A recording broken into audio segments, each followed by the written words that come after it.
My mom cooks way better than yours. Some of us leaned back in our chairs while others sat up straight. There were 4 of us around the table, and it was loaded with fancy food. Usually we wouldn't have such an extravagant meal, but today we were dining with the in-laws, so it was a special occasion. Keith looked at me with a smug smile on his face, even as he ate. But this food was made by me, wasn't it? Your usual mistress's cooking is terrible, he remarked. My response spilled out, directed at Keith's comment. I glanced at my in-laws, trying to gauge their reactions. They looked puzzled, and the atmosphere in the room became tense. It felt like time stopped for a moment, and no one could move or speak, holding their forks in their hands. I realized there was no need to keep hiding.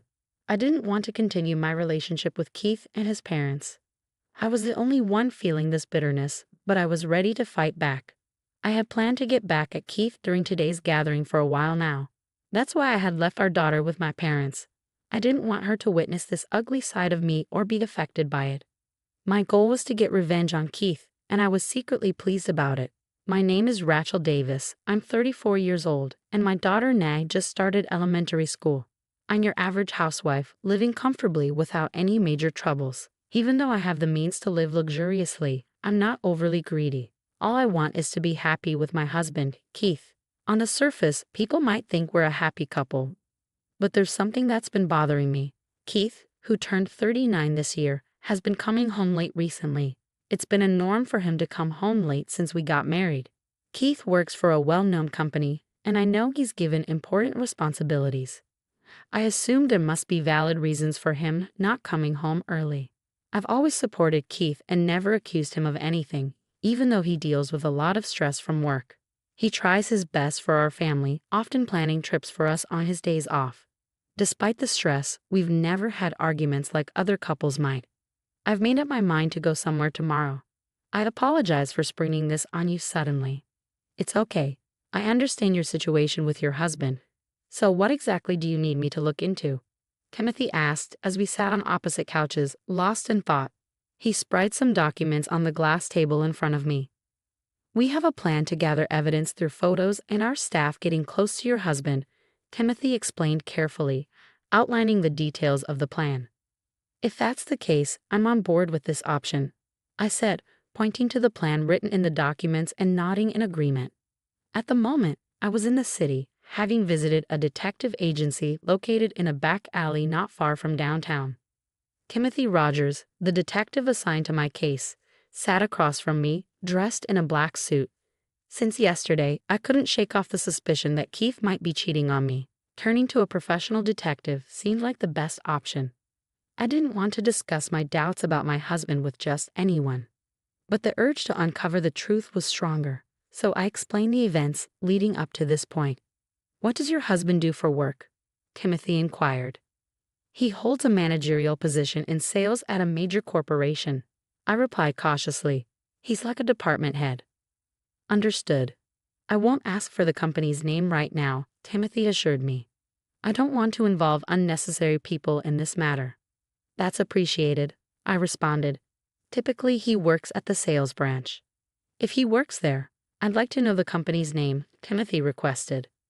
I'll tell you, but please promise not to tell anyone else, I said nervously, grabbing a pen and quickly jotting down the name on a notepad. This company is quite prominent, isn't it? Timothy remarked. Yes, that's why I was hesitant to mention it, I admitted. Please keep it confidential. Of course, we don't want to cause any harm to the company, Timothy assured me. This is strictly personal. 2 weeks later, I returned to the detective agency and met with Timothy again. I'm sorry to have to tell you this, but your husband is cheating, he revealed. Oh really? I gasped in surprise, feeling a mix of emotions. It was like I had resigned myself to this possibility, yet the confirmation still hurt deeply. Despite the pain, I felt a sense of duty to accept the truth. Despite the whirlwind of emotions inside me, I managed to keep a composed facade. What's your next move? Do you want to continue the investigation further? Timothy asked. Yes, please. I want to dig deeper, I replied, even though my heart felt heavy. So, we'll need to get more involved. Are you sure about that? Timothy questioned. Yes, I am, I affirmed, though I felt like my heart was sinking into darkness. I wanted to uncover the truth, no matter how painful it might be. At this point, the affair is confirmed, Timothy confirmed. And there were times when your husband stayed with the woman he was having the affair with, not just for work reasons. His words ignited anger within me, but I pushed it down, focusing on the task at hand. Do you want to see the photographic evidence now or later? Timothy asked. Show it to me, I requested, my voice trembling. Timothy handed me a photo from a brown envelope. As I looked at it, I saw Keith entering his mistress's house. The woman seemed to be around my age, but she appeared younger and more attractive. Keith looked happier with her than he did with me. My daughter Naomi's earlier observation wasn't a lie. She was only in first grade, and I didn't want to disrupt her life with a divorce. But I couldn't stay with a cheating husband either. If the affair affected Naomi negatively, it would be too late. Suppressing my pain, I made a decision. I need as much information as you can provide, I told Timothy. All right then, we'll proceed with the investigation for about 2 months. Is that okay with you? Timothy asked. Yes, I have enough money for it. Please, I need you to do this, I said firmly, meeting Timothy's gaze. But suddenly, a voice interrupted us. Hey, don't you go making decisions on your own. All you do is lie, the voice accused. No, it's the truth, I replied firmly, ready to face whatever came next. Now that I'm at Keith's parents' house without Naomi, I can fully respond to Keith's accusations. I haven't lied or deceived my parents-in-law, so why should I hide the truth? Besides, there's no benefit for me in doing so. A few days before coming here, I received a report from Timothy confirming that the investigation was completed. All the information from the detective was in the bag next to me. Keith can't deny it, and once the evidence is presented, his parents should understand. But I needed to be cautious. Knowing Keith's tendency to deceive, I decided to reveal the truth to his parents while observing the situation. You're crazy. My son would never cheat. You just keep lying, Keith's father exclaimed, his voice echoing inside the room. Just moments ago, we were having a pleasant conversation, but a minor disagreement between Keith and me escalated the situation, making the atmosphere tense. I had only mentioned that Keith hadn't been coming home for the past 6 months, but he immediately got defensive and accused me of lying. It was me who triggered this, but my resentment towards my husband ran deep. I had come to this gathering with feelings of revenge. According to my son, you can't even manage household chores properly. You're just at home and yet you don't do anything, Keith's mother chimed in, echoing her son's accusations. That's a misunderstanding, I replied firmly, pushing down my feelings and locking eyes with Keith's father, even though his expression was intimidating. Your son is lying. Misunderstanding? Are you suggesting my son is lying? Keith's father challenged. Yes, I continued speaking, determined to stand my ground. That's ridiculous. My son is a light. I've always provided him with a good education and quality meals. Moreover, I've taught him to be respectful and not to be a bother to others. Do you think someone like him would cheat? It's impossible. But Keith's father stubbornly refused to acknowledge what his son had done. Perhaps it was his lack of knowledge about the situation that made him unwilling to accept the truth. But Robert's demeanor grew increasingly tense. I was just about to present the evidence when Susan, who had always been kind to me, spoke up. I used to trust you, but after this incident, I just can't anymore, she said, her tone filled with disappointment. Susan had been kind to me since I arrived early at their home today. She had even recommended Keith to marry me. Susan and my mother were old friends, so her kindness was expected. However, now she looked at me with suspicion, as if I were a criminal. If things are really that bad, we might have to consider divorce, Susan suggested, almost sighing. I didn't want to bring up divorce. Our family runs a well-known company, and if people find out that someone like me is Keith's wife, it could tarnish our reputation. In about 10 years, Keith will become the CEO, and then we won't be able to ignore it anymore.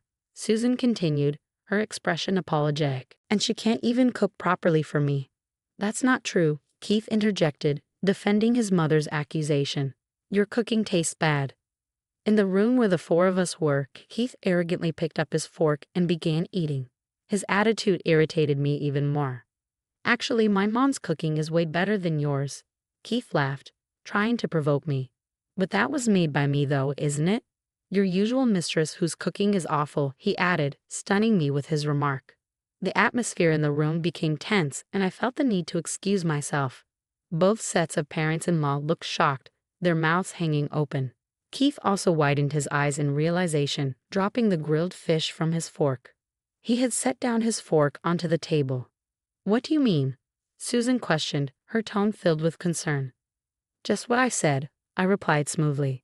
"As I've been saying, the one lying is my husband." "Hey, stop making stuff up." Keith slammed his fork on the table, yelling. "It's not a lie. Plus, I cooked the grilled fish after I came here this morning, in place of your mother.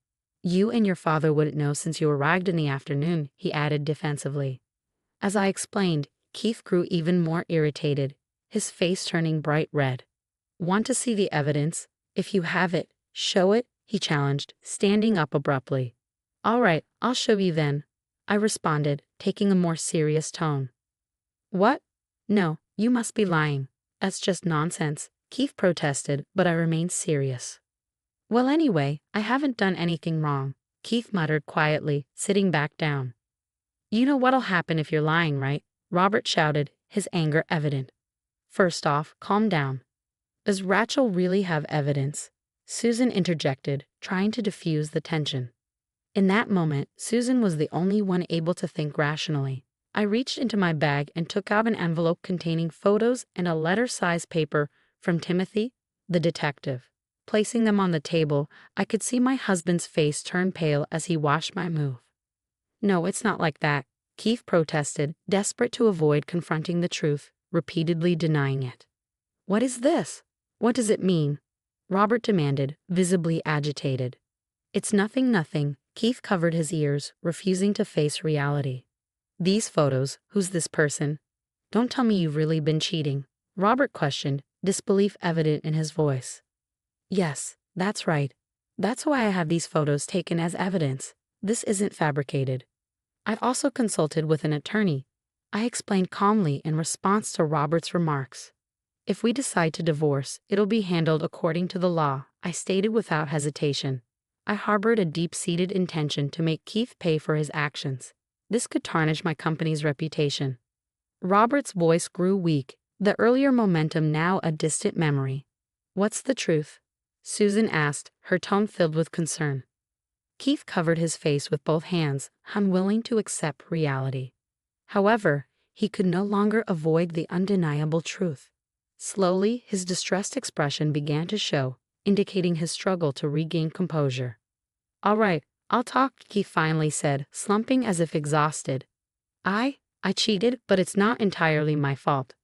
From the beginning, Keith tried to justify himself. "I originally had someone I loved. Yeah, I had never mentioned this before. Before I met you, before Mom introduced you to me. Why did you choose me then?" I questioned, taken aback. "Because it looked good socially," Keith spoke with difficulty, then glanced at his parents. "Dad wanted me to get married soon, so I was set up with someone Mom recommended." "If you loved someone, why didn't you tell me?" Robert demanded, his anger evident. "It was someone I met about 10 years ago. She worked at a nightlife spot. Given that my father runs a major company, I couldn't openly discuss it," Keith admitted, revealing a truth I had never known. "I see, a nightlife spot. Well, in that case, I probably would have opposed the marriage," Robert acknowledged. "So it's not entirely my fault. Actually, I wanted to marry her," Keith confessed, shocking me. "We'd lived together for several years, even had a child, but all this time, Keith never truly loved me," I realized, feeling the weight of his words hit me hard. "She told me it'd be okay if we got married this year, so I thought this was my chance," Keith explained further. "What are you talking about? Chance for what?" Susan asked, her confusion evident. "It was my last shot at marrying her. Plus, I thought if I badmouthed Rachel, Dad and Mom would agree to our divorce," Keith admitted, his frustration evident. "I'm sick of it all. The societal expectations and all that. I just want to live a simple life. I'd rather spend my life with that woman than with our family." A pang of sympathy washed over me as I realized Keith had been carrying the weight of stress for our family all these years. However, it dawned on me that our relationship was merely a facade for him. When I realized that our relationship lacked genuine love and was merely for appearances, it became increasingly painful. "What are you going to do about your marriage?" Susan asked, breaking the tense silence. I'm going to get a divorce," I replied firmly. "Do you have any idea how much money I've spent on you?" Robert's anger flared. Hey, stop it. Are you taking his side now? Susan interjected, trying to diffuse the tension. We've never heard his true feelings before. He's always followed our advice and did the right thing even back in his college days. What about my business? I won't accept it unless he marries someone suitable, Robert declared, his fury toward Keith showing no signs of abating. I'm sorry, Keith's voice quivered in pain. Just saying sorry won't cut it, Robert retorted sternly. But don't you think it's enough that he's finally been honest with us? Susan intervened, gently prodding Robert to calm down emotionally.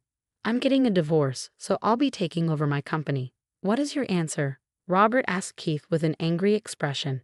I can't take it over anymore, Keith admitted. I see. Are you prepared to take full responsibility? Robert questioned, seeking confirmation.